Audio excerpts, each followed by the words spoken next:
Hello everyone. तो प्रभु श्री रामचंद्र जी को अपने जीवन का आधार मानने वाले लक्ष्मण जी का नाम आते ही एक आदर्श भाई और एक महान योद्धा की छवि हमारे मन में आती है। लेकिन क्या आप जानते हैं कि लक्ष्मण जी के जीवन का अंत कैसे हुआ?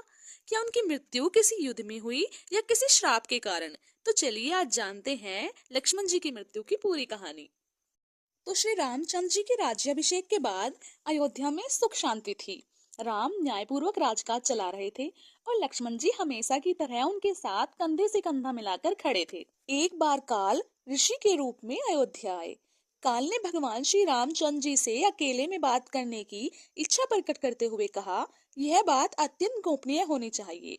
यदि कोई इसे बाधित करेगा तो उसे आपको मृत्युदंड देना होगा। रामचंद्र जी ने ऋषिवर की आज्ञा का पालन करते हुए उन्हें वचन दे दिया और लक्ष्मण से कहा कि लक्ष्मण, ये तुम्हारी जिम्मेदारी है कि कोई भी हमारी वार्तालाप को बाधित न कर सके। जो भी हमारी गोपनीय वार्ता में बाधा डालेगा उसे मृत्युदंड दिया जाएगा। और लक्ष्मण को दरवाजे पर पहरा देने के लिए खड़ा कर दिया ताकि कोई अंदर न आ सके। जब काल और श्री राम बात कर ही रहे थे तभी ऋषि दुर्वासा वहां आ जाते हैं और श्री राम से तुरंत मिलने की इच्छा व्यक्त करते हैं। अब लक्ष्मण थोड़ा धर्म संकट में पड़ जाते हैं। वे ऋषि दुर्वासा को कहते हैं कि ऋषिवर, आपको जो भी कार्य है कृपया कर मुझसे कहिए, मैं आपकी सेवा में तत्पर हूँ। यह सुनकर ऋषि दुर्वासा को अत्यंत क्रोध आ जाता है और वे कहते हैं, अगर इसी समय श्री राम को मेरे आने की खबर नहीं बताई तो मैं तुम्हारे पूरे राज्य को श्राप दे दूंगा। अब लक्ष्मण जी दुविधा में फंस जाते हैं और अंदर जाकर श्री रामचंद्र जी को ऋषि दुर्वासा के आने की सूचना दे ही देते हैं। लक्ष्मण जी को देखकर श्री राम स्तंभ हो जाते हैं और धर्म संकट में पड़ जाते हैं, क्योंकि उन्हें अपने वचन अनुसार लक्ष्मण जी को मृत्युदंड देना होगा।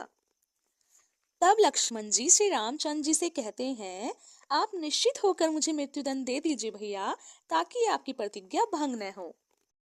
श्री राम महर्षि वशिष्ठ के पास जाकर ये सारी बातें बताते हैं। तब महर्षि वशिष्ठ कहते हैं, आप लक्ष्मण का त्याग कर दीजिए।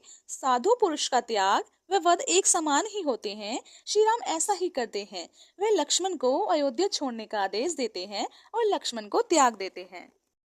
अब अपने प्रिय भाई की आज्ञा का पालन करते हुए लक्ष्मण अयोध्या छोड़ देते हैं और श्री राम द्वारा त्यागे जाने से दुखी होकर लक्ष्मण सीधे सरयू नदी के तट पर पहुंचते हैं और जल में प्रवेश कर अपने शरीर का त्याग कर देते हैं।